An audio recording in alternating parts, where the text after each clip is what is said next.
What is it? Nice. What is it for? Louisville Bats. Baseball. Yeah. We'll get that back at some point. Yeah, one day. All right. So what's going on? Oh, not much. I'm a half a bottle of wine through already. And your eyes are kind of drooping a little bit. That's fine. I had a couple beers, so. Well, if you want to get one now, you might as well hop to it because Ryan's got his tiki drink. It's not a tiki drink. Whatever, it probably is. It's a Coke and Fireball. Oh, okay. Okay. There we go. Can we have like a podcast that we just get wasted and then just talk about random crap? Yeah, we need to do like a round table at somebody's house or something. Just like talk about whatever. That'd be fun. Would you talk about just anything, or would you talk ceramics? Anything. Okay. I'm sure it would like eventually lead to pottery, but yeah, I think our dinner with everybody, that wasn't all just ceramics, right? No, in Indianapolis, we kind of did whatever. Yeah. I tried to keep it on track a little bit and like ask questions that led us into clay talk, but I did not. How long have y'all been doing this? The podcast? Almost a year. Yeah, we started in August, right? Mm-hmm. Oh my gosh, I need to like listen back to our very first one to see how that sounds. Cool. Do you do it every week? Yeah. Yeah, so we record about once a week, and then sometimes we'll like stock it up and we'll record a couple times or interview somebody the same week, like we're talking with you. And then Becca and I just talked right before this for an hour, and I talked a couple days ago for one, so we'll kind of stock up for 2 or 3 weeks at a time in case something happens. Mm-hmm. Cool. So, hello. We'll get started. Hello. Who are you? Let's do this. I'm good. Good. What's your name? Where are you from? Where are you at now? All that good stuff. So my name is Aaron Kleinhelter, German. I am from Louisville, Kentucky, and have recently transitioned to Spokane, Washington within the last month. I have a question. When you heard about Spokane first, did you pronounce it Spokane or Spokane? Tell me the truth. Probably Spokane. I'd say Spokane. Okay. Spokane or Spokane? Spokane. Shut up, Brian. So many people say it's Spokane when they don't know. Think about all the people that try to pronounce Louisville. Oh, yeah. Louisville. Louisville. Louisville. It's always Louisville. And what's funny, you can't tell this in the audio, but we did not plan this. Aaron and I are wearing matching hats, which is the AAA baseball team, the Louisville Bats, which is pretty funny because I'm actually from Louisville as well. Becca, do we sound similar? Do we have similar accents? I'd say I'm thicker. Yeah, his accent is way thicker than yours. Well, I don't live in Louisville anymore. I haven't lived there for about 4 or 5 years, but yeah. So have you guys ever met before this? We have not. No. I think we know some of the same people because where'd you go to high school in Louisville? St. Xavier. Yeah, I went to the same school. Did you really? Wait, how old are you? 32. Oh, Okay. So you were in the same high school at the same time. Ryan was a freshman and you were a senior, maybe? So I graduated in 2009. Yeah, I was 2006. So, I mean, we were there at the same time, but yeah, you graduated a year after my brother did. So nice. Small world. Yeah, for sure. Yeah, I knew you. So I heard you talk about. Did you first start clay in high school? Yeah, so I would assume. Did you have? I did. That's where I. So then I almost guarantee we had the same teacher of Kevin Payne. I Yeah, so I had Susan Jaffe was my primary clay teacher, but I did take some, like, they had like after school clay that we kind of got together in a club and stuff after school, and Kevin was the main. Mr. Wait, Payne was the main. There was 2 clay teachers? Yeah. Was there Wow. 2 clay teachers when you were there before me? Or Yeah, was Miss Jaffe was there. I majority had Mr. Payne, who is, you know, a terrific teacher. His Native American, you know, sense of pottery is just awesome, and Oh, that's he's cool. what really kind of sparked it with clay, and, you know, got me the fundamentals and got me going in it. And you know, it's just, I think it's anybody with art. You try multiple avenues, whether it be 2D or 3D, and if you're into it, you find the one that sticks. And clay just kind of was that one. Yeah. Nice. So, where did you go after high school? So after high school, I went to Murray State University. What state is that in? That's in Kentucky. That's in Kentucky still. She has no idea. She's not in this neck of the woods. Yeah, really small, secluded university. It was a moist county when I was there. So that being, they sold liquor in the bars, but they didn't sell it retail. So if you wanted to buy alcohol, it was, you know, it's like one of those stories your grandfather talks about where he had to drive or walk 5 miles uphill in the snow. We had to drive 30 minutes to Tennessee, you know, both ways. Yeah, it was 20 minutes to get beer, and then I think 45 to get liquor. I love how you said it's a moist county. Is that like common that they say it's a moist county? Well, usually I hear dry county is usually what you hear. I don't know that. But moist is halfway. It's like leather hard. Yeah. Play nerd. Yeah, it was moist. So they sold it in restaurants. So it was there, but if you wanted to purchase it for your own consumption, you had to go elsewhere. Not even beer or anything. Nope, nothing. Nobody sold like growlers like under the table at the bars or anything like that. No. I mean, I went back a few years ago, and now it's a fully wet county, so it's changed a lot. I would hope so. Yeah, like we're missing out on all this money. Yeah. Now there's a liquor store on every corner. Yeah. The drive-through liquor. We had those. But yeah, so I went to Murray State.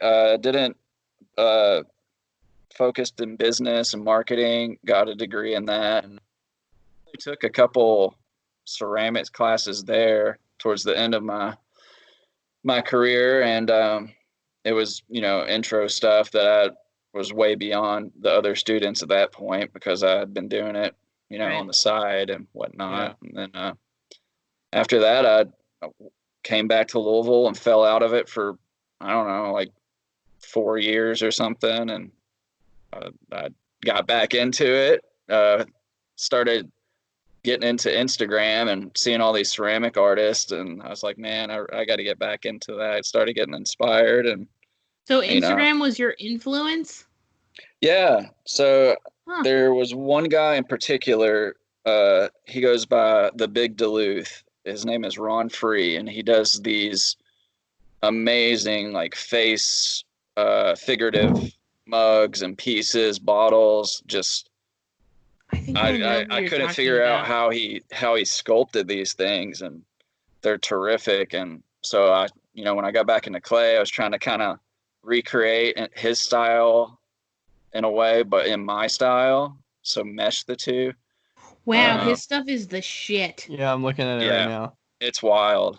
But like I saw, he did these mouth mugs that I loved, and the coloring, and you know, I would message him and ask questions, and he's very sparsely will respond, but he will on occasion. So he'd answer a few questions, and then that, you know, I'd look more on the internet and find other artists. Jason Briggs, he does fantastic just work. It's so organic, and it's wild and it's racy, and it's one of the, if you can look at a piece from an artist more than 10 seconds, if you keep going back to their work, then that's a good artist to me. Yeah. Yeah, there's so many surfaces and details that you can see in those kind of sculptural figurative works that, yeah, I'm like, man, I have no sculpture. I mean, I'm like a 3D artist, but like no sculpture or like painting and realism kind of thing in my body. I don't we're know. both like on the non-creative side of pottery, and I mean, were you good at like drawing or sculpting or like figurative stuff before you kind of like started doing it, or is that something that was taught, like self-taught? It's all pretty much self-taught. I've always been into art, as throughout my life as a kid and everything. Mostly drawing as a child, and that kind of thing, as most people do. And then got into high school and did some 2D work, and found that I was more talented at sculptural and hands-on and creating three-dimensional forms than I was being able to lay out a three-dimensional form on a 2D surface. Yeah. So that's hard. That's really hard stuff, and I can't do it. So so just, I started off in high school, and everybody made the first thing that everybody makes, which was an ashtray. And I made a pinch canoe. pots. My very first piece ever was a canoe. Yeah. And a mouse. Nice. I remember my first project was hand built, and we made like our last name. So you like found a way to sculpt your last name, and then like put it in a way that it related to like your interests. And I think it became like a kind of like a desk. It would be like seeing a nameplate on somebody's desk that said that. How interesting are you? So it's kind of like that. I mean, I put like a bowling ball on it because I was the bowling team. And I put like a pool stick, which it was like a really thin coil, so it broke. Yeah. Almost like immediately out of the firing.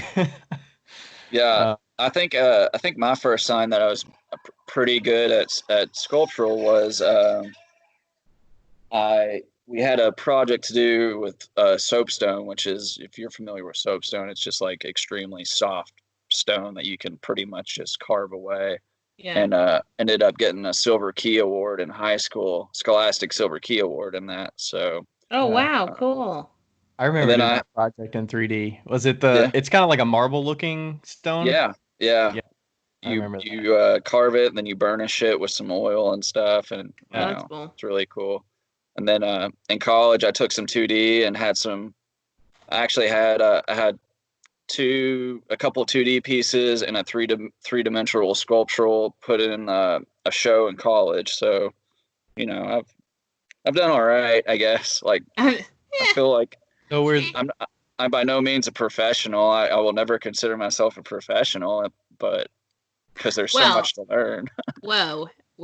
You can consider yourself a professional at some point, but just not now. No, absolutely. Not now. So in college, you mentioned you took a little bit of classes. Did you minor in it, or did you just take them as extracurricular kind of like electives and stuff like that? Yeah, just electives. I needed a few hours, and they had a full ceramic studio, so it was, kind of called me, so I did it. The worst part is I believe I got like a C or D in ceramics because I just didn't follow the instruction. It's kind of, so it's funny, but yeah, some of those projects in college, I remember the intro ones, and they like fit you into a little box, and they're like trying to, like, one of them was like replicate this form and try to get as close to this, and then you have to do a glazing theme that relates to this thing. And I wish I would have got more into it in college. I'm not sure if you're familiar with Logan Bishop. He went to St. X, but I know him. I follow him on Instagram, but I don't know much about him. Yeah, I've done a few of our St. X alumni firings with him. He does some pretty cool work. He's really into it. So, Yeah, he does a lot Louisville of has a lot of stuff. yeah, it's cool. So how long have you been, because you said you kind of took a break, right? How long have you been like hitting it hard for Hitting it hard. hitting it hard? Man, I'm I've trying been not hitting to it. make that sound bad. So I'll just say hitting it hard. I'd say like 3 years, Okay. probably. Three. If you go to my Instagram page, and I think it's like towards the bottom of it, I think I still have photos of some of like the very first like face mugs I made, and they're pretty rough. They're totally opposite of what I'm currently doing. But isn't it great, the progression? Yeah. Uh, it's but like that's what So kind of sparked it. At it's I like a posted Viking kind picture. of look, sort Uh, of. well, it might not even be that on that page. It might be on my personal page actually, but Your very first post, if you want to see what yeah, Mr. Payne looks like, he's the very first post. He's got a long yeah, hair braid, Oh wow. Native American hair still braid. has it. Still has it. Oh man, I need to That's see that guy. funny. Well, in Yeah, November 20th of 2018, you did a Viking mug. yeah. So that's my original pieces are on my personal Instagram, which you can, if you want to look it up, it's 2DBL_K. And I mean, there's just like total like 180 from what I do now. Same Dude, concept. I get it. I get it. Same with me. Even though I'm just throwing cylinders essentially, like amazing how different our first pieces are Yeah. to our current pieces. Yeah. It's And, if when I your was, first pieces are the same, you're doing something wrong. yeah. I mean, when I got back into it, I was getting all this recycled clay from the high school. It was free. So I'd get like hundreds of pounds of this clay for free and use this unpredictable recycled clay, just to get back into it and feel it through. I got to the point where I kind of figured I need this kind of clay. I wanted a white clay that would take on color good. I needed a Right. clay that could get me some nice height and that would be able to withstand a lot of forming and shaping and stuff with the sculpting. So that took time. It's just, I think it's with any artist, it's an evolution of your work. So it's Yeah. Yeah, it's little like intricate details that if you were talking to yourself back when you first started, like why this thing looked a certain way and where you could improve, like it's almost hard to explain the detail of, well, yeah, you got to yeah. like change the angle of this handle so that it's more comfortable, which Yeah, might seem yeah, like so minute and like, come on, what are you talking about? That yeah. it's Yeah, really you had there's like a time, let's see. It's just recently, like in April, didn't you started doing handles that were like an old man's ear shape? Yeah, yeah. And I think I did that by mistake. When I did that first handle, it was a little too moist, so it wouldn't stay up. Yeah. It wanted to sag. So I noticed that if I pushed it in like that, it held the form. It like braced it up, and I liked the shape of it, and it felt good in the hand. So it's Yeah. just always, I guess, part of my handle.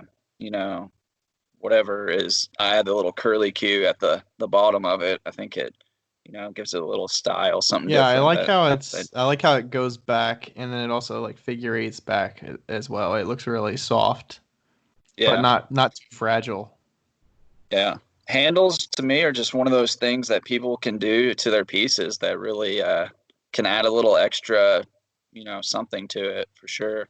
They can also make or break a piece. Yeah, yeah. Yeah. So have you been selling your pieces at all? So let's see, you've been doing it for 3 years. When and if and when did you start selling?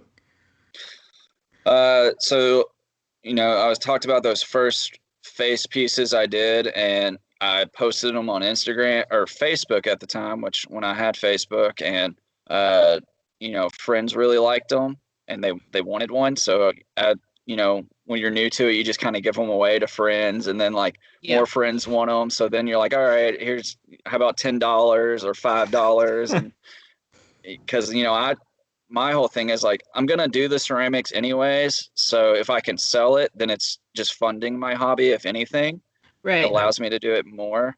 But people You- don't understand the amount of time that goes into pieces, and they. Oh, I can't hear you. Every Hold on. piece I Oh, there we go. Your audio went out for a second. You said Can you hear me now? people. Yeah, you're good. Yeah, people just don't. I think you were talking about pricing. You said people don't understand the prices, or The time. Yeah, the amount of time that goes into it. I've been told like I charge extremely cheap for what I do. I keep it at around like $50 to $60 a mug. Mm-hmm. But there's probably 5 or 6 hours that can go into each mug when you take into consideration of throwing the form, sculpting the form, the glaze work in the front end, and then the glaze work on the back end. So Yeah. they just don't get it. Yeah, you should. Have you tried selling them for like 100 and see how they go? No, I don't. I want my pieces to be affordable. Like I Yeah. just like the fact that people want them and want to Yeah. enjoy them.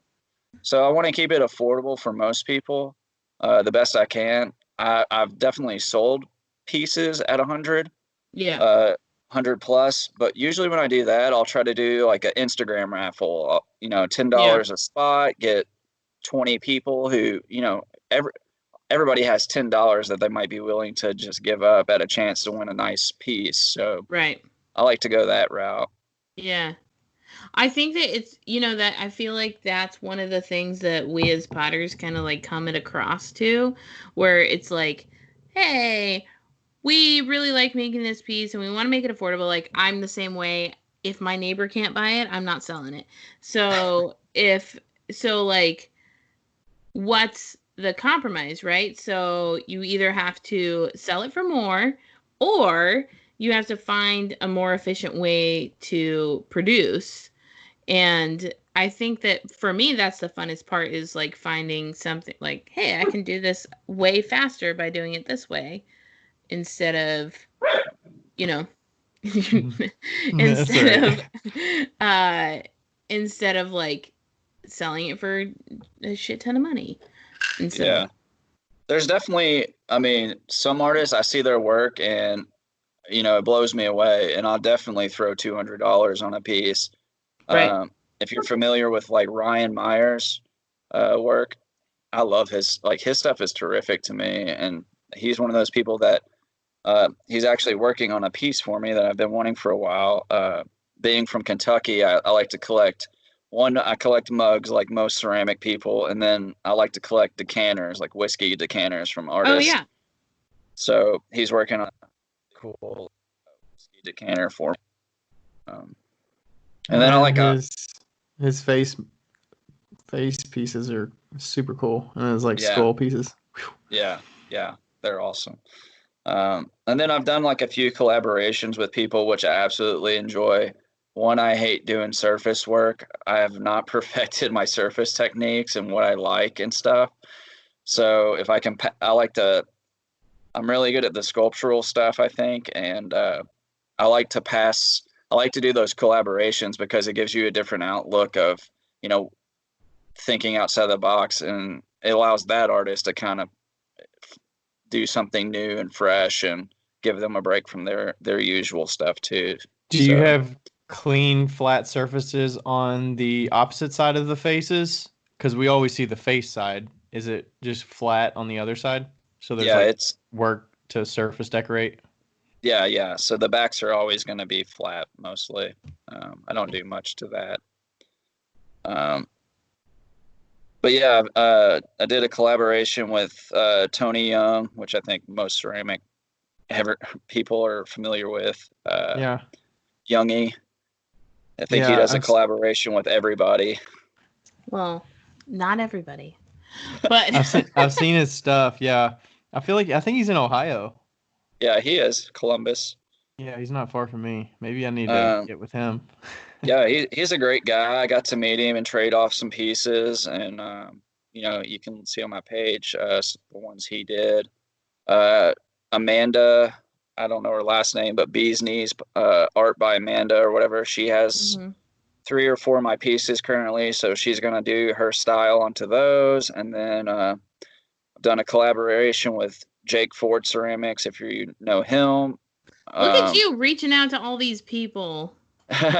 Are you the one that's initiating these collaborations? So you just say, "Hey, I really admire your work, and I really like the way you do surface decoration or whatever." And yeah, that's yeah. It doesn't hurt to ask ever. right, So if I see somebody who I think like I feel like I lack on my surface techniques at times, and so if I see an artist who I think has a great surface skill, then I'll ask them if they want to, paint some of my pieces and just Right. send them off. Because do you're you like, send him I got the teeth down. I got the mouth and the teeth Yeah. down. Yeah, Do you send them as bisqueware, or how yeah. does it depend on what type of material or how they surface decorate? They'll always be bisqueware. I'm not mailing any greenware at all. Or a leather heart? Yeah, that would be a nightmare.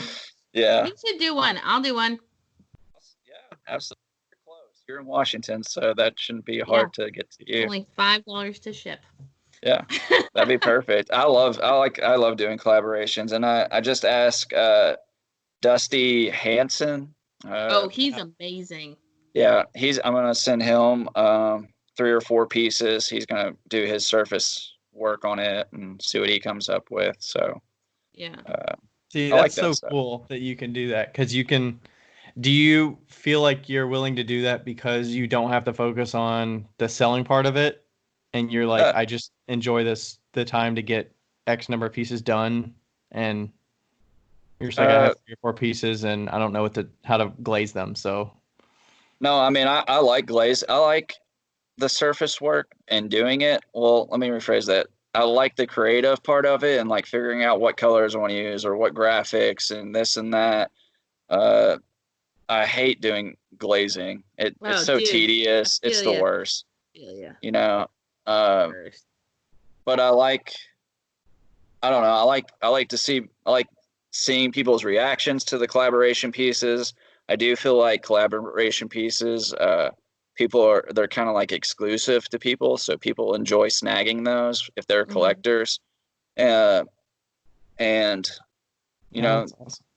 if you can do like a raffle or something, like me and Tony did a raffle for one of the like trophy style mugs I do, and people were totally into it and had a great time like trying to get that piece. So Yeah.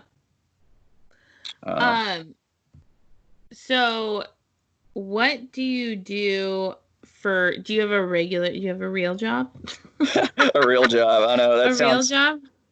That sounds Yes, demeaning to our medium, Becca. yeah, What are you It no, does. doing? I'm gonna say it You anyway. have that as So. your real job. Come on. yeah. So ceramics is a side hustle. Real job. I am the head distiller at a distillery here in Spokane. Really? Uh, Which yep, one? it's called Warrior Liquor. Okay, cool. She's like, all right, So it's No, on my my list. friend owns a whiskey bar in town, so that's Oh. cool. yeah. So I've been making booze for the last 5 years, and that's just It's freaking that's what bomb. I'm good at it. That's the Appalachian in me. Well, I feel like beer and like booze and beer are kind of like ceramics in a sense of it's like the hobby. This is the hobby job, you know? Like they're like, "Oh, you like whiskey? That's great. Like, yeah, I make it." And you're like, "Oh, that's such a great hobby." And like, "No, no, no. No, no. No." like, like, "No, no, no. I make money." Yeah. Do Here's the people thing. make whiskey on the side, or is it more like I know beer making, but is there people Hello. that actually Where do you make think it? bathtub gin came from? Well, If I'm they talking do, about like stuff. yeah, if they do it, it's just like because they want to know if they can do it. Hmm. But it's not like you can go to the liquor store and pick up a fifth of vodka for, you know, $15. So why waste all Why the do it? time and energy making it yourself when it's Right. already It's more the education. perfected? Yeah. Right. Yeah, it's just a hobby. So That's cool. So is that what took you to Washington? yeah, Or so what got you? yeah, I've been distilling 4 years in Kentucky, and then a head spot opened up in here in Washington, and flew out and saw the area and met the company, and it seemed to kind of check most of the boxes that I was looking for, and decided to give it a chance. Packed up a little trailer and just came out here. So That's great. Oh, I have a question. This is fun. Okay, so I don't really consider Washington a ceramics space. It's not like ceramics heavy. And I feel like Kentucky is. Like that area at least is the middle. So what's the difference between like pottery or ceramics in Kentucky versus Washington? Like we're talking Midwest versus Pacific Northwest. yeah, And let's be clear, he is not near Seattle. For people that are listening that don't know anything about Washington, We're Spokane in he's relation like to Seattle. 4 hours away from Seattle. yeah, right next to the border of Idaho. Right. So is it like in the mountains? kind of. There's a city, and it's Yeah. relatively It's large. It's large, widespread. Yeah. but Okay. yeah, there's a lot of mountains surrounding us and stuff. It's the biggest city on the east side of the mountains. So the mountains really separate the state. So Yeah. Yeah, Kentucky has a lot of, they're pretty ceramics heavy. They have AA Clay Studio, Magpie, 3x3, Payne Street Pottery. Um, and there's They have another one. Mudworks, but I don't think Mudworks actually has classes. And Yeah. I don't think they have their Louisville store like with classes anymore. They just have like a warehouse. Correct. Retail. Yeah. They relocated and are no longer doing classes, just retail. But one thing that me and one of the other guys from St. X, who is alumni, we met at the most recent firing, and I've had this idea. Oh, your audio went out for a second. Last Oh, your audio's back. Okay. Let me know. You let us off on the hook there with you and this guy from St. X. You had an idea and Yeah, so guy at St. X, Chris Tonini, he's really into ceramics and everything. We talked. I have this idea of wanting to do like a coffee shop / ceramic studio where, people can make pieces, and having this like mug club / like community like gathering space. And it's been on my mind for a while, so I kind of threw it out there to him, and he was really into the idea. So we're kind of in the works of trying to get all the details together of, how can we make this work? Where would we make it work in Louisville? Things like that. So, who knows, maybe here within a couple of years, there'll be another pottery studio there in Louisville. That's wow. Or Nice. or one in Spokane. It could, yeah. There's actually 3 or 4 studios here in Spokane. Yeah, no, So- that's because they have nothing else to do. That's true, yeah. That's sad, but true.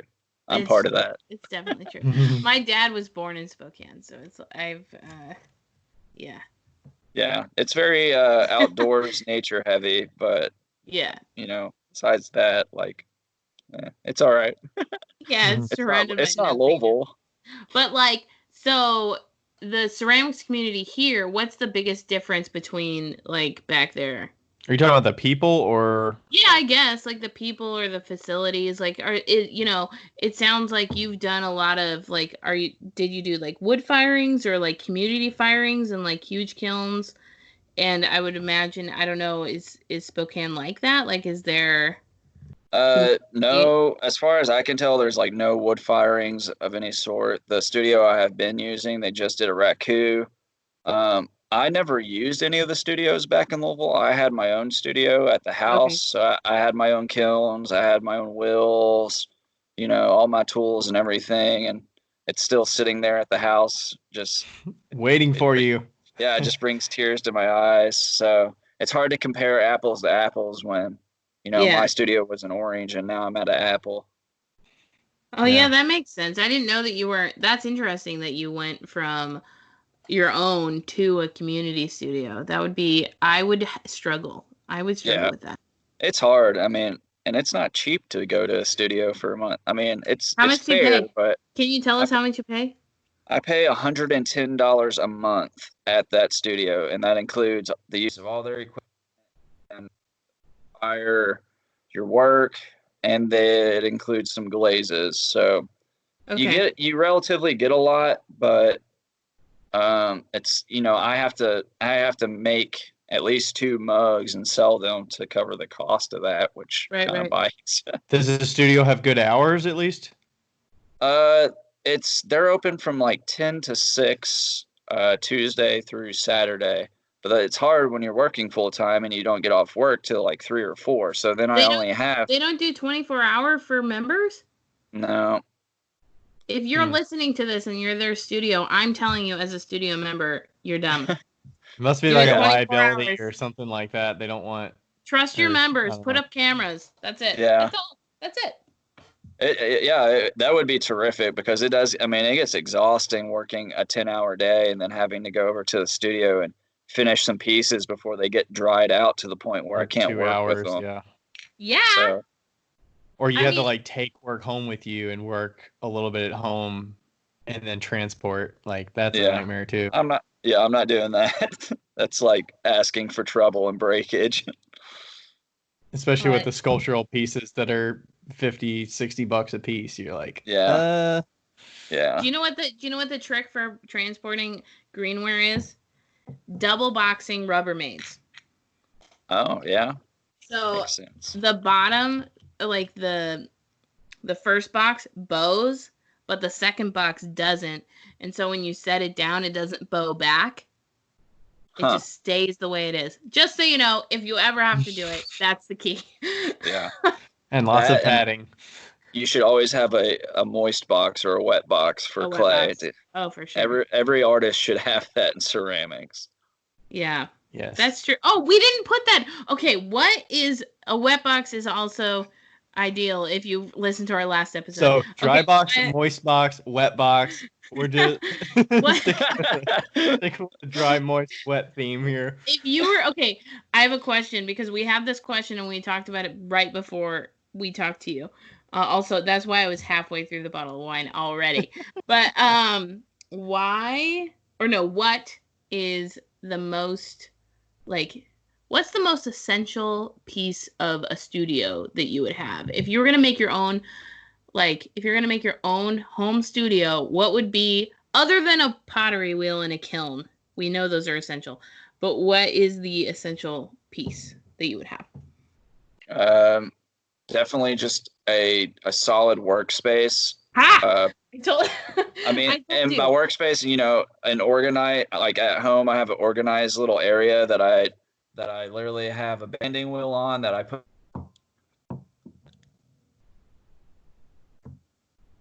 right there, split up.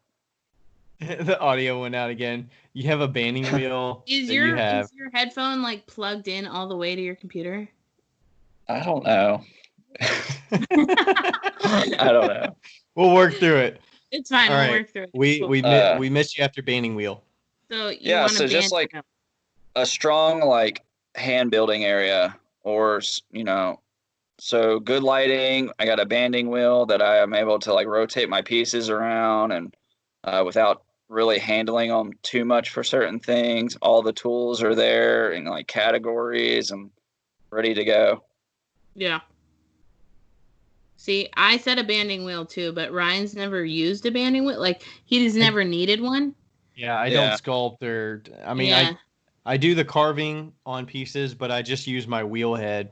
That's a standing wheel, and then I use something to elevate it, maybe 10 to 12 inches, and then set the piece on top of that. It's outrageous how expensive those little banding wheels are too. Do you have a Shimpo? No, I have a decorating cake decorating wheel. I'll tell you what, if you want to die and go to heaven, get a Shimpo. I mean, I've used them, but I'm not trying to pay $70 for a little wheel that Dude, worth every rotates. penny. Worth every penny. I am a cheap person, but that was the one. Becca will splurge on pottery equipment. She's like, you need to get a slab roller, Bare Essentials slab roller. Get this. How much does that cost, Becca? $400. Get it. You need. I'm like, I don't know. There's just something. I think it's because I've been like, I have a really great studio now. Like, I own a 3,000 square foot studio that people come in and they work in. So I'm the owner of what you're working at right now. And I started in my base. Actually, I started in my 1-bedroom apartment. And I know what it's like to not have anything and to not have good tools. And then when you get the good tools, you're like, no, I'm never. Like, fuck that. Yeah. Like, no. Yeah, I get that. I mean, I get that though. Like, you know, some of that equipment's pottery wheels are outrageous. Kilns are even more outrageous. Expensive. No normal person can just who does it as a hobby, and unless you have just buttloads of money, can get that stuff. So I'm all about like the bargain finding through like Craigslist and Facebook, and like I think I paid $100 for one of my kilns, given that they're manual kilns, but mine, wife's mother had this kiln and never used it, and he sold it to me for $100. It's perfect. And then I found a small little baby kiln for $50 that you know I do all my lusters on and stuff. It holds like 6 pieces, so you know it's fine. That's great. Then all you do is you stay on a routine of checking Facebook and Craigslist or whatever, looking for secondary stuff. If it's better than what you have and at a decent price, then you get it and just sell what you have. There's been I've probably bought like 4 kilns over the year and just like bought them for cheap and then resold them for more. So, you know, it's just totally just upgrading as you go. Yeah. Right. My first kiln was a baby kiln, and it was the same kiln as Ryan has, the Duncan teacher kiln. I don't have that anymore. I sold it. Oh yeah, he sold it. I got it for $75 from this lady, and she was like, "I haven't fired it in forever," and I'm like, "Well, we're just gonna see. We'll see." And it was digital or brand new or something. Manual. I didn't have a manual kiln until digital kiln. Or you didn't have a digital kiln until so I had a manual kiln until probably 2018,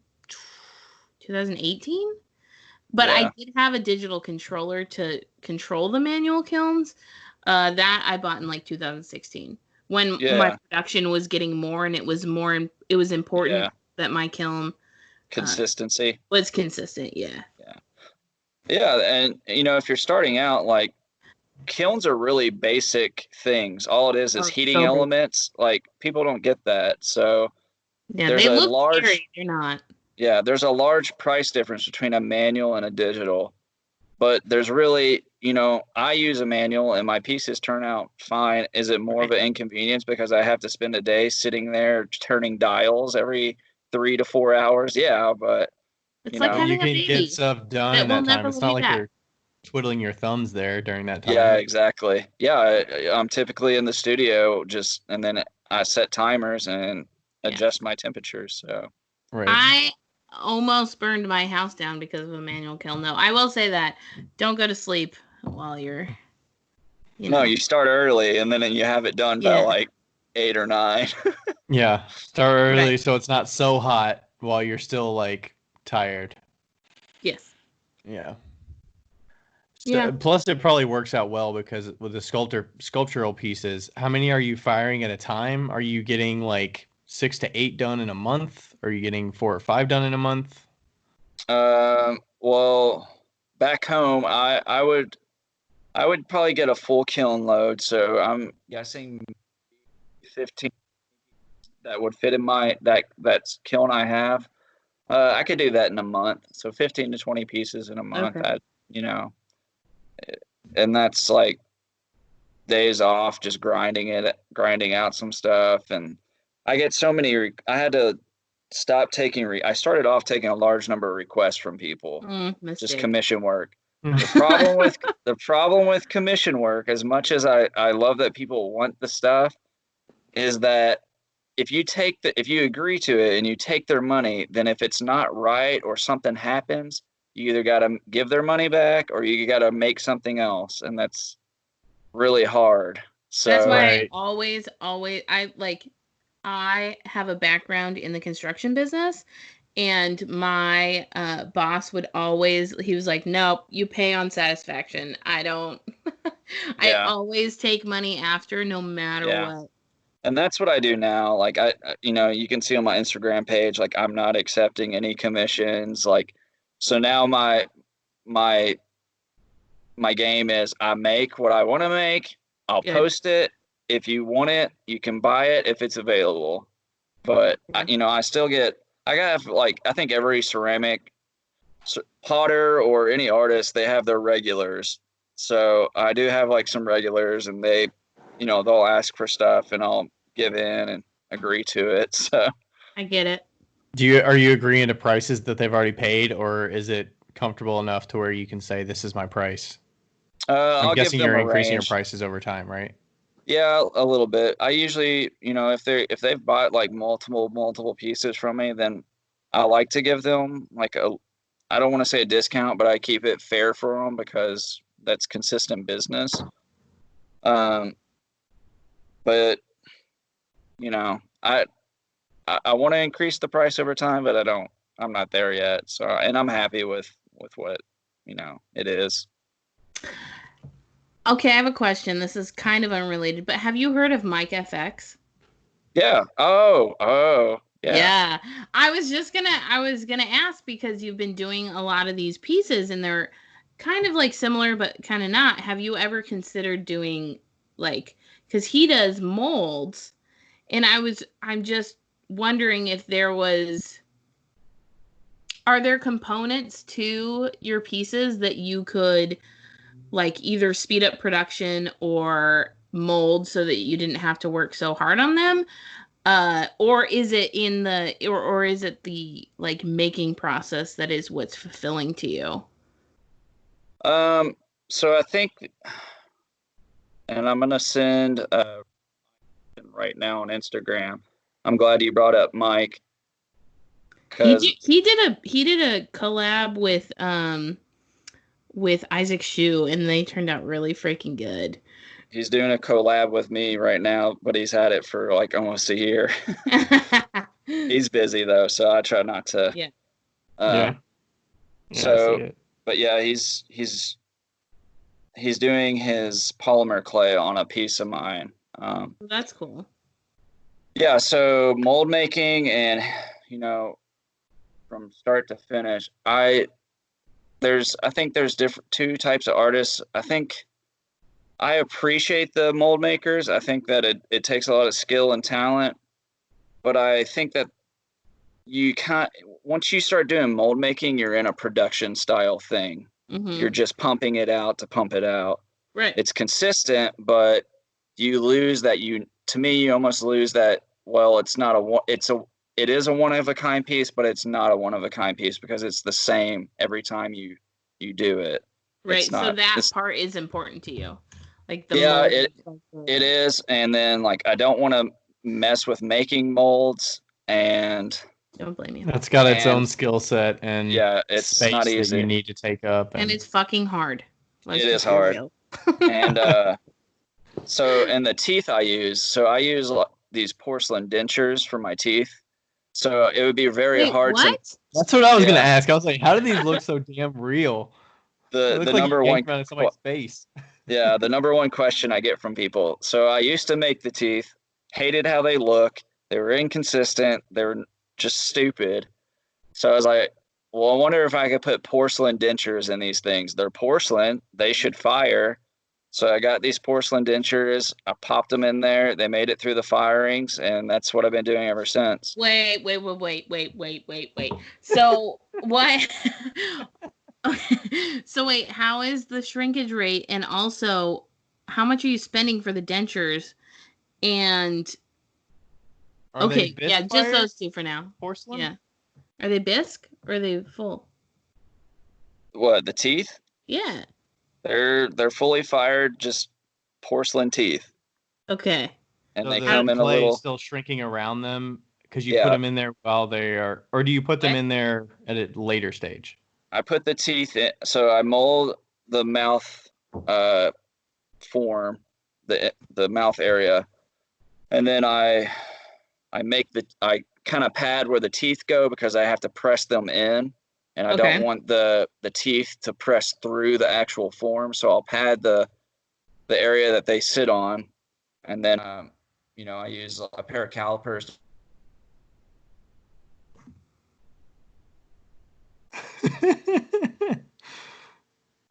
Okay, you I use think a we're pair of back. calipers? Nope. Nope, we're not back. Audio. No, Hey, not unplug your yet. headphones. Let's see how it sounds like if you unplug your headphones. Nope, not yet. No. What's going on? Do you want me to try dropping and then calling him back? No. Uh okay, I want you to go into your Skype settings and your mute like your audio and video settings and see if that's set on your in the microphone, see if it's set on your headphones, and if it is or if it isn't, unplug your headphones and see if you can set it for your computer. Nothing yet.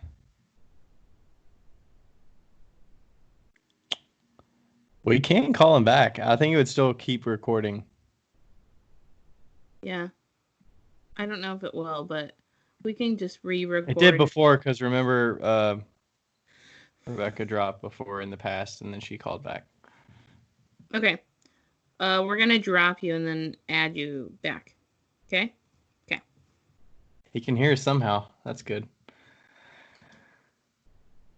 Add. Fingers crossed. Aaron's leaving us on the hook here. I'm sorry.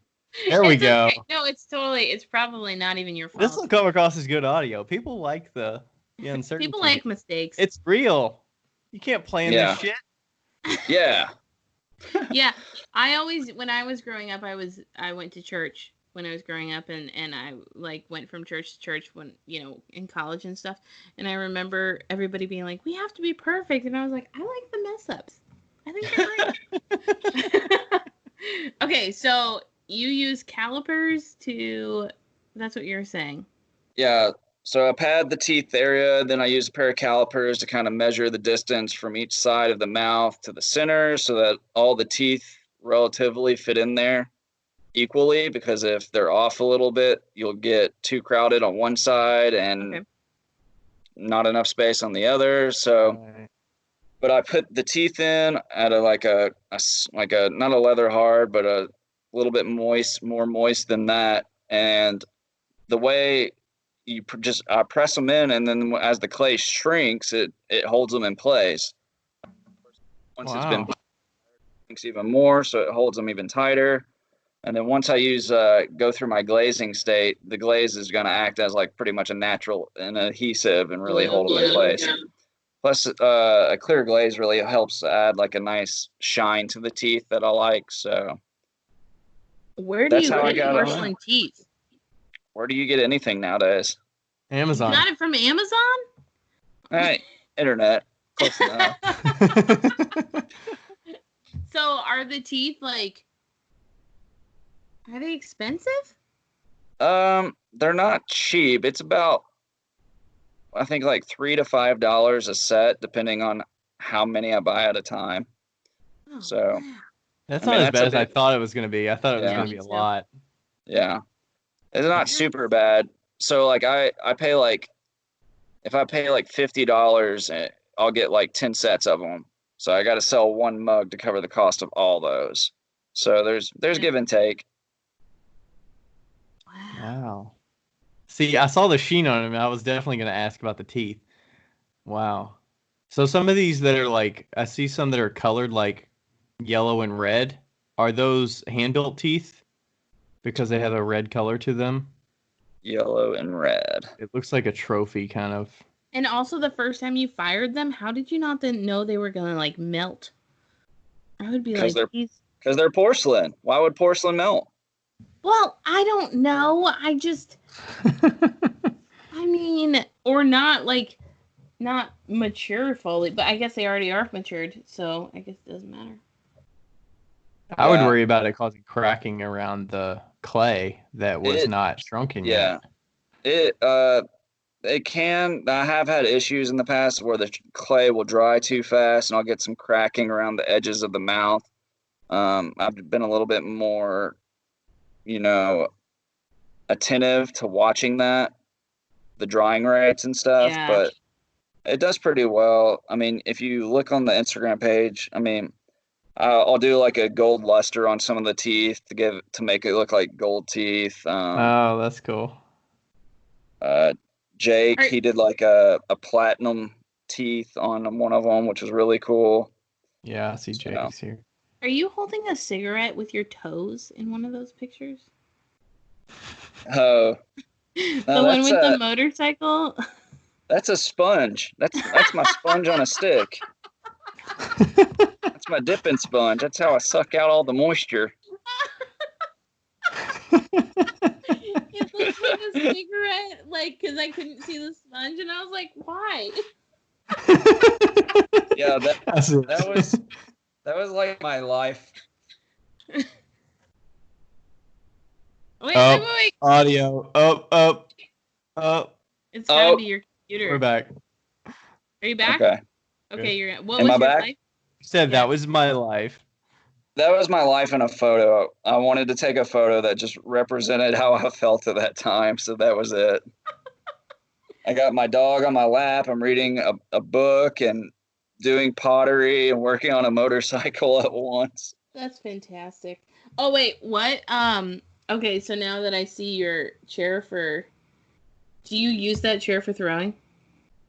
No. Okay, because I use a mechanic stool for throwing. Well, actually, yeah. So I do use that stool. That's a little like Harbor Freight mobile. They're actually pretty useful. You can put all your one with drawers. Tools. Yeah, I was like, perfect. I totally saw that, and I was like, that's a smart idea. Oh, they're terrific. They roll around, and you can put all your pottery tools in the drawers. Yeah. And they have little shelves on the side, so you can put like your beer, your wine, and sit it there. That's what's up. Work smarter, not harder. That's right. I had another tooth question. Do they have like different shapes and stuff and like specialty types of teeth? Can you get buck teeth? No, they all come like relatively the same. I haven't seen any variation. I mean, you can make buck teeth by just pushing the other teeth in a little bit more. Yeah, that's funny. And then, I mean, besides like the mouth mugs, if you look on the Instagram page, I do these kind of like robot neck mugs, and the whole reason behind that is I don't want to get stuck into doing the same like form and figurative work because it gets a little old to me. So I wanted to do something in the same like figurative sculptural sense, but offer a different variation to people so that I don't get bored with one style, and then I have something new to offer people also. As you should. It's got that kind of Mike Sinelli / Andy Clark / Jackson Fife or whatever whatever his name is. Whatever the Fife's name is. Yeah, no, he like had one style and then he totally like switched gears, which I appreciate about him. But yeah, that's cool. I think that's like that style is really intriguing. It's very like it's kind of like what's steampunk? Yeah, steampunk, that's the word. Yeah, that's kind of like, I guess Okay, now we're back. I don't think you should move your head. I think it's too much for the system to handle. Yes. That's great.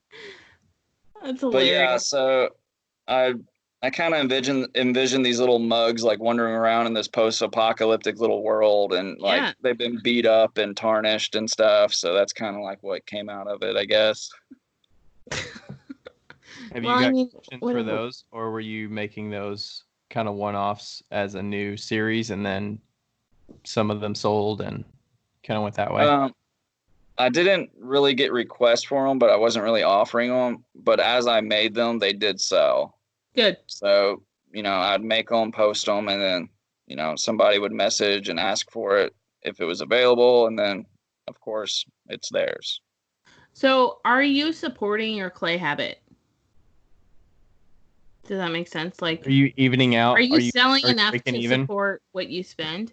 Oh, yeah, absolutely. So, I mean, like, even right now, I'm at the community studio, and it's $110 a month.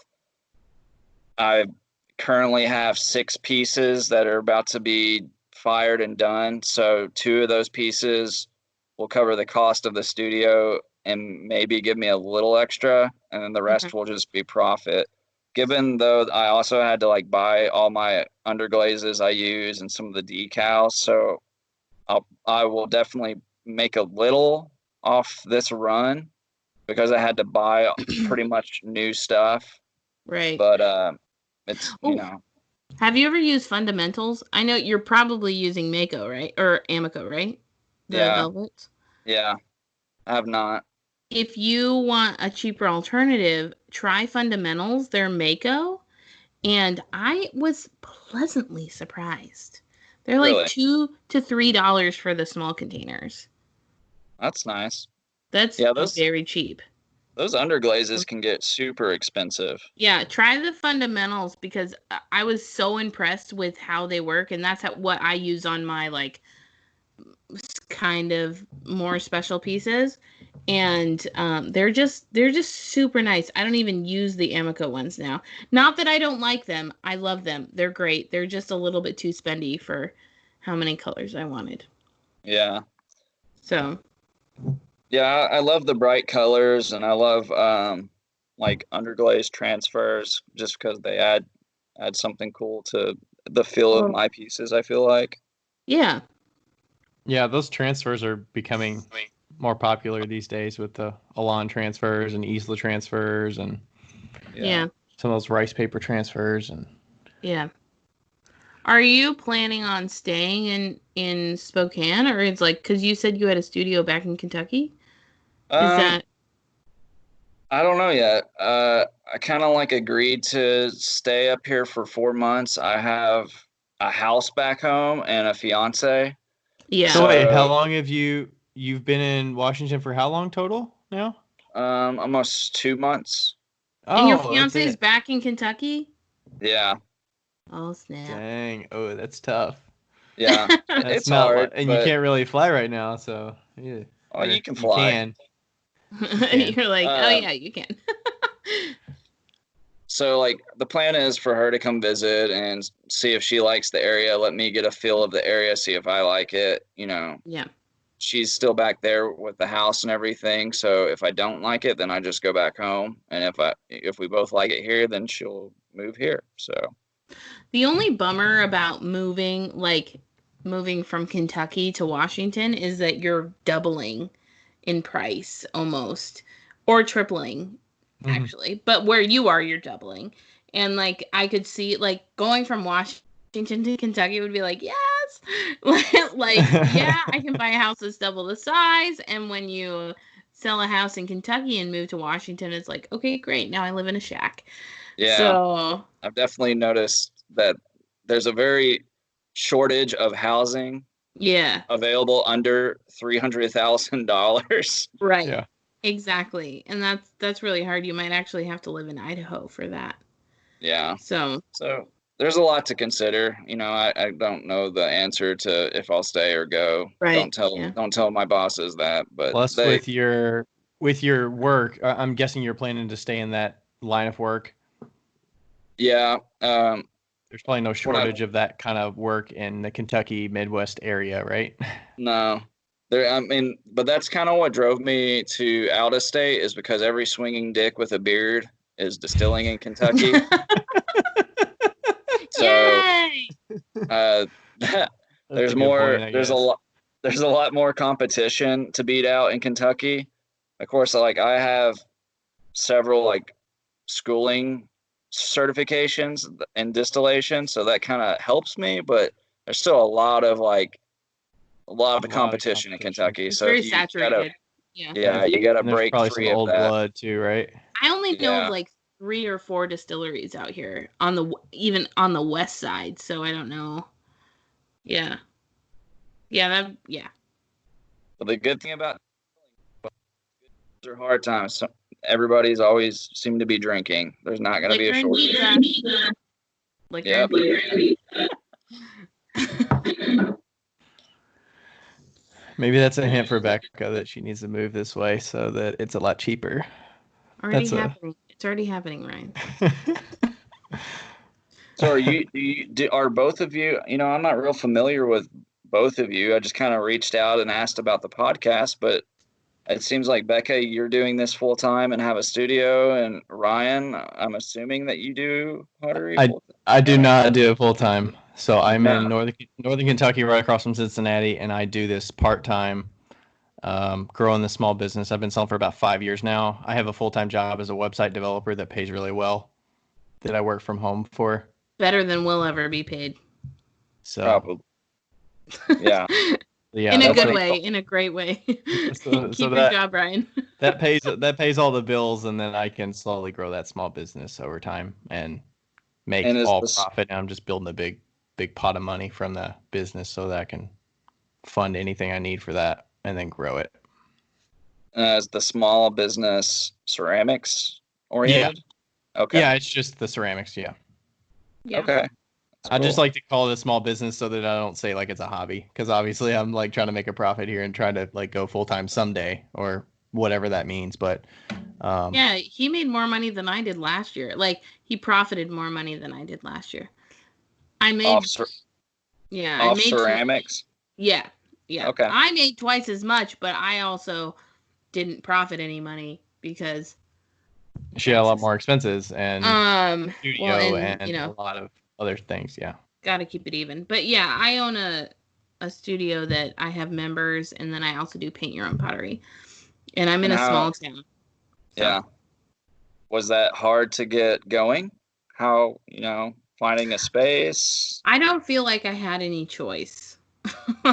I've always as in you didn't have enough space at your own place, your own home and stuff to branch out and have enough room to have enough production. Yeah, I feel like my whole pottery career has been by demand. And that's the one thing that I would actually caution most people that are starting as potters is really really be aware of what you love to do and be aware when that boundary is passed. Because I have I've compromised a lot. Like I started buying shit from China and selling it to little kids, and I don't even like kids, and I don't like China. So like that, like, so I've, and it's all in the name of, I have to pay the rent, so like my shop is $1,800 a month. So I have to pay that, and I have to pay the electrical bill, and it comes up, I have $3,000 of expenses a month, and that's on the low end of a lot of people. I'm in a small town. My landlord is Greek. He's like a no lease gentleman's agreement sort of guy. So I'm lucky, and but everything that I've done in my career has been, I need more money, let's do this, and it's not that I'm unhappy, but it's just that I have compromised so much that my original like dream of being a potter and being I love making pots. Like for you, production is nothing. For me, production is everything. Like if I sat down and threw 100 pots, I would have a great day. Like that would be great. But now I don't even throw pottery as much. Like I throw maybe like 150 pots a month. Like that's it. You have to And keep all the so, balls in the air to keep paying right. your So, bills. and so, there's a lot of compromise that's come along. And yeah, I make, my pottery business has grown and it's expanded, and in 5 years it'll probably be making a lot of money, but I've had to sacrifice a lot to get to that point. And so that's probably what I would, I admire somebody like you who's like, it's not really about the money. It's like about making something that is something that I enjoy, because you do have a life other than pottery or like a job, So that's my life. Yeah. I think that's the hard thing. Like I've had people ask me like, well, why don't you just make pottery full time? The fear of that is if you make it full time, you're under the constraints of you have to go out there and make pottery. Yeah, And you have to, and that's not fun. That's stressful. I don't want to do that. Yeah. I don't. And unless you like that challenge of right. Yeah. The challenge of the getting to a production level that you can sell it so that you can keep up with demand and finding new customers, because right now you don't have to find new customers, right? You're basically like, if I put something up, it can sell. So right. that's kind of in the back of your mind that you don't really have to worry about. Yeah. And it either sells or it doesn't sell, but right. You're like, hopefully I pay my my studio fee this month. Yeah. I think that's the difference between me and Ryan, is that he is part-time and I'm full-time, and that's why this podcast kind of works, is because we do have different perspectives, and that's why we can. So. And different personalities and ways of approaching tenfold problems or spending money or whatever. Yeah. I just like talking pottery. That's all. Yeah. I wish I was still like that. Plus, it's nice. It's nice being in a studio where it's like, hey, if you just need to meet $110, then you don't have to worry about when a kiln goes down. Or you kind of are restrained to their hours and their firing cycles. But some of that is like nice. If you want to be hands off and you don't want to worry about any of that, then it's nice not to have to worry about that. I know. People always, and like we talked about this the last episode we had, but people always want to have their own studio, and I totally get it. Like, I understand it, but the amount of stuff that we give you as a studio owner is so much. They're not. Studios aren't making a bank on studio members. Yeah. They're making money off classes, I would assume, and that type thing. You make money off classes, and you make money off of, like, if you sell clay individually. Like, I sell a bag of clay for $25, and it costs me $12, maybe. Yeah. So I'm doubling that. But it also includes, like, firing costs and all those things. But yeah, it's a luxury and a burden all at the same time. Yeah. I could definitely see that. Yeah. Have you had any firings at the new studio that, maybe, I don't know if they're listening to this, so you can answer or not, but have you had any firings at the new studio that you were like, damn it, like, I would have done this differently? Or, every studio has, like, different people firing, and there's different, like, elements. Have you had any issues with that? No, I haven't had any pieces actually fired yet. I went to the studio today after work and finished doing my like underglaze and decal work on the last two pieces. So everything's sitting there on their little, bisque shelf waiting to be fired. So Do they fire to like cone 016, or will they accommodate you for that kind of stuff? Like if you're doing lesser? I don't really know what they fire at. I know that they do like the glaze firing at like cone 6. Okay. Which is, I feel, pretty typical. Yeah. But I don't know what they do for like bisque firing and stuff. But you I'm said sure, decal, didn't you? Is it an underglaze? You mean like an underglaze decal, or like an iron decal that fires to like 04 or underglaze decal? Oh, okay, cool. Yeah. Nice. Do you feel like the people in your studio are up to par with what you're doing, or are they more hobbyists, like most of learning? my students are new, so they would never be up to par to Yeah. what you're doing, you know? And so now is the time to not be humble. So There's I don't know that there's the one guy that he works there. He does some pretty awesome stuff, like great forms. He seems to enjoy like raku and stuff like that. And for, everybody that has seen my stuff at this studio has been curious and like wanting to ask questions and like, That's cool. That's great, like this and that. But my stuff isn't like your normal cylinder and stuff. It's got its own personality, and that to me, that's like the hardest thing as like a potter or an artist, is finding your own style. Anybody can make a mug, but like then what? It's either you got to separate yourself by form or surface with your glaze work and everything. Yeah. So, I would say I'm above most people there. But that's okay. It's okay for you to say that. It is.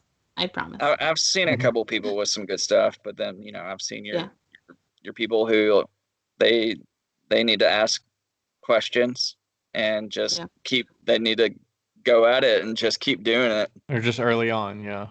Well, every studio needs different levels. That's the beauty of a community studio, is having somebody who knows what they're doing and having somebody that doesn't know anything, and being able to ask questions and to share knowledge and to see like the stuff that you're doing or whatever, or somebody else is doing, that progresses the studio members that may need to like work on things. It just shows them that they have a lot of potential to make something that is great. Yeah. And there's nothing wrong with being the tops, or I guess, or maybe a little bit more advanced. There's nothing wrong with that. Yeah. I think my advice to anybody starting out is just find people's work that you like, whatever it is about it, and then just ask them questions like, how did you get that surface, work? Just, did you use TerraSig? Did you use underglaze? What did you? And some artists they're secretive and they feel like they can't share that information, which I kind of get. No, screw them.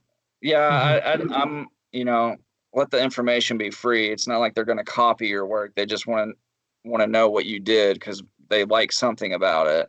Yeah. So some artists are super secretive, and then other artists, they're a little bit more open. But I've encountered both sides. It is what it is. Yeah. We'll probably get close to wrap up here, but I have a question. What is Muglyz? What is that? Yeah. So that's what I call those like face mugs, those mouth mugs. I call them Muglyz because they're mugs and they're ugly. Muglyz. Muglyz. So when I first started making them, that was like my traditional Instagram handle, Facebook thing. And I love the name of it because I felt like it was very suiting to what they were. They were Muglyz. And then that's what you become known for, is the Muglyz. And then you're like, I can't make the spacey steampunk stuff because I'm known for that. There's always room to create more and better and different stuff. There's no limit. Well, Mr. Payne, I mean, he does all the face stuff, obviously, and I want to say every one of his, no single one of them are identical, right? So all of his faces are all different on every single piece that he makes. Yeah. Yeah, he does the full face, which I don't do. I don't want to do a nose and eyes and ears and everything. That's just, I don't want it. I don't blame you. There was a guy in Seattle that was doing face mugs, and it was mostly just lips and mustaches, and they were so beautiful in the greenware stage. Like, gorgeous. And I felt like he could have worked a little harder on the glazing process, because with something like what you're doing, it requires definition of the lips and the teeth and all those things. And I was just so sad. I was like, Yeah. oh, they could have been so good. But I actually have a member that is doing, he's like the 70, I think he's 74 or 73. He's the funniest person I've ever met in my life, and he is also the most artistic man I've ever met. And he makes these like weird face mugs just like you're doing. And he did the cigar coming out of the mouth, and I need to show him your stuff because he would enjoy it. But it's hard to glaze those type of things. Like when they ask me like, what should I do? I'm like, I don't fucking know. I don't know. Yeah. Like, you do you, boo. I don't know. So are you having to paint the glaze on? Because I know you're talking about decals and underglazes and stuff. I'm guessing you're putting that on a greenware dry stage or bisque stage, and then you're glazing it somehow with clear? Yeah, so what I've been doing recently is all velvet underglazes on greenware and then once I get the base colors down and some other colors, I'll throw on my transfers. That'll go through my bisque firing, and then out of that, keep it pretty simple and just either do a clear. What I've been really enjoying, and I think I'm going to stick to, is I've been using Georgie's Crackle. I like the crackle because then I can take some India ink and rub it in there to kind of give definition to the cracks, and I think it kind of adds to the piece.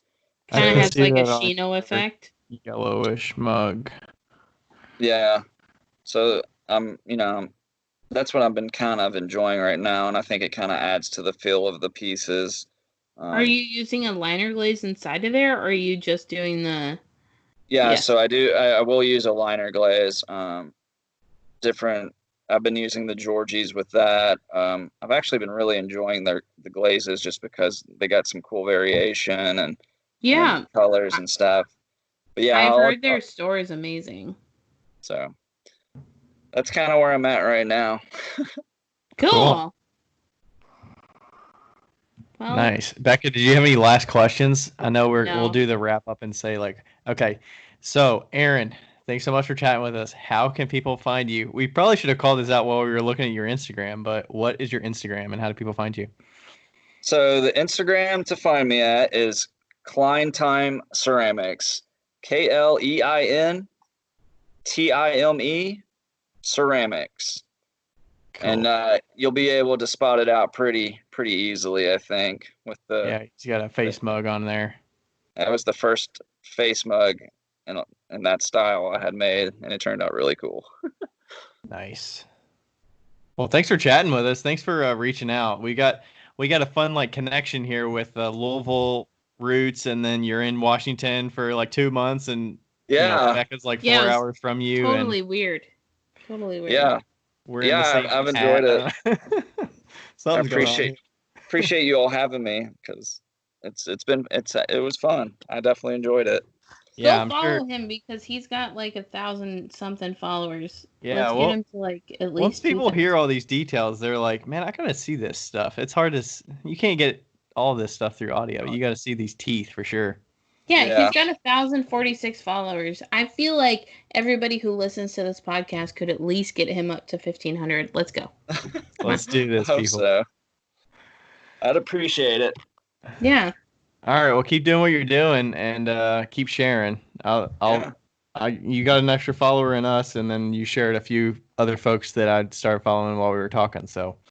Cool. Yeah, you're like an information person. You've got all these people in your brain, and I'm like, who? I'm up to date with my ceramic artists for sure, and who's doing what and what I like. Yeah, there's no shortage out there, so plenty of inspiration. But, all right. Thank you, guys. Thanks so much, and we'll be seeing you on the gram. Yeah. Yeah, I'm gonna stop recording now.